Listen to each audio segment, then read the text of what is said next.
kelompok 5 yang beranggotakan Anissa Rahmasulihi, Nila Kurniasari, Putri Aulia Rahmah. Indira Sulfamuntafi'ah. Di sini kami akan memaparkan materi terkait pendidikan dan struktur sosial. Selamat menonton.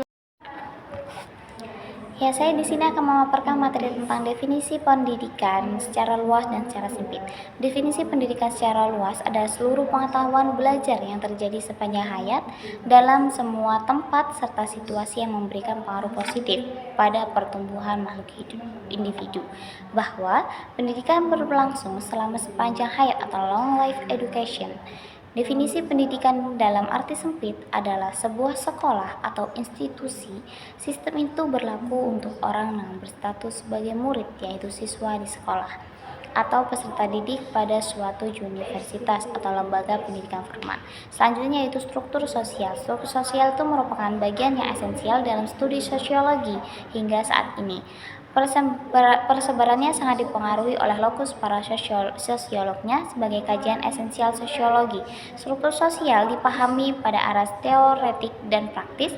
Bagi kelompok teoretik, memposisikan struktur sosial merupakan titik lokus dari komitmen teoretik mereka.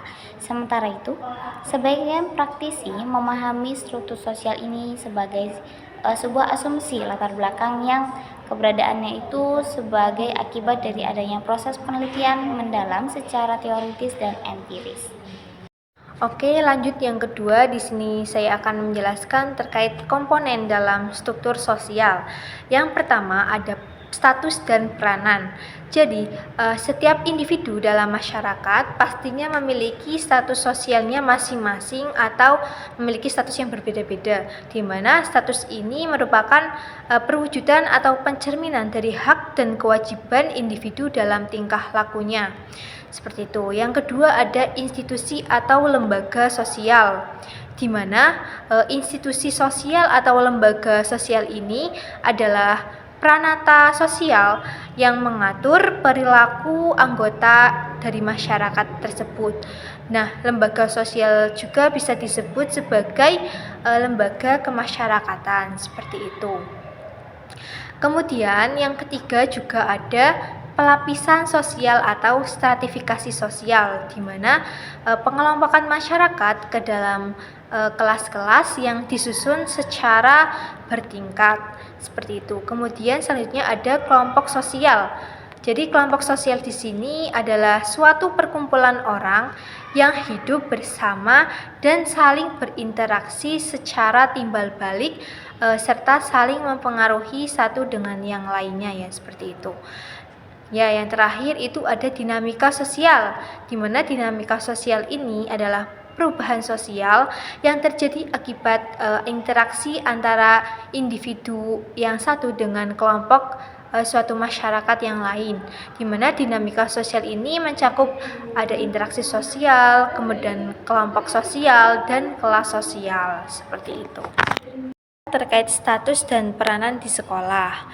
Jadi, kedudukan atau status itu menentukan posisi seseorang dalam struktur sosial, yaitu di mana menentukan hubungan dengan orang lain. Misalkan, apa yang dapat kita harapkan oleh seorang suami dari istrinya, kemudian apa sih yang kita harapkan majikan dari pekerjaan pegawainya, dan bagaimana orang tua atau guru itu memperlakukan anak atau sebaliknya, orang tua maupun anaknya.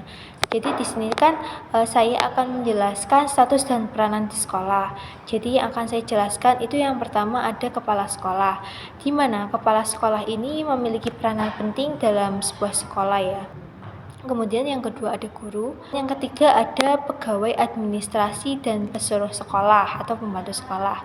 Jadi secara formal kedudukan mereka itu lebih rendah daripada kepala sekolah dan guru. Ya, kemudian yang terakhir itu ada murid-murid di sekolah. Oke, jadi di sini saya akan menjelaskan mengenai tugas sekolah dalam mengajarkan peranan sosial di masyarakat. Menurut Sucipto dan Bason, beliau mengutarakan bahwa tujuan utama yang ingin dicapai dengan mengembangkan kegiatan humas di sekolah adalah sebagai berikut. Yang pertama yaitu meningkatkan pemahaman masyarakat tentang tujuan dan sasaran yang ingin direalisasikan oleh sekolah.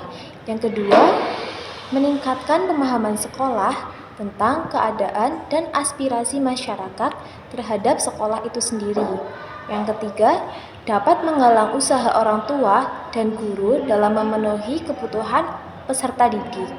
Yang keempat, serta meningkatkan kualitas dan juga kuantitas bantuan orang tua murid dalam kegiatan pendidikan di sekolah. Yang kelima, mengembangkan kesadaran masyarakat tentang pentingnya peranan pendidikan di sekolah dalam era pembangunan saat ini.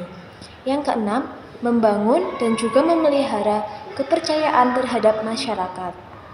Nah, kita masuk ke materi yang kedua. Materi yang kedua itu adalah struktur sosial yang berhubungan dengan kurikulum. Jadi, dalam kelompok belajar murid itu yang pandai akan dijadikan pemimpin. Ada juga sekolah-sekolah yang tergolong besar dalam membentuk kelas yang terdiri atas murid-murid yang berprestasi tinggi. Contoh kasusnya itu di SMA setelah semester pertama itu diadakan pembagian dalam jurusan-jurusan. Menurut teorinya, menyalurkan murid-murid menurut bakat masing-masing. Dalam kenyataannya, murid-murid yang berprestasi itu yang memadai akan masuk jurusan IPA. Mereka yang dianggap mempunyai kedudukan yang lebih tinggi daripada misalnya jurusan IPS, karena jurusan itu membuka pintu ke jabatan yang terhormat seperti insinyur ataupun dokter.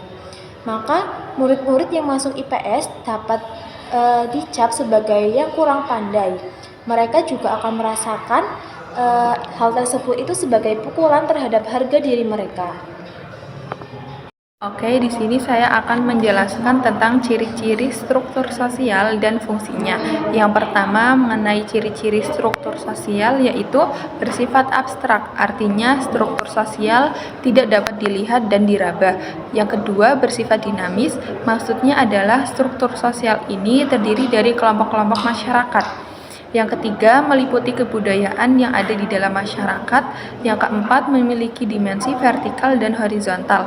Yang kelima, membentuk kesatuan kelompok masyarakat. Yang keenam, memiliki cakupan yang luas karena memuat hubungan antar kelompok masyarakat yang mencakup norma dan nilai sosial yang ada di dalam masyarakat.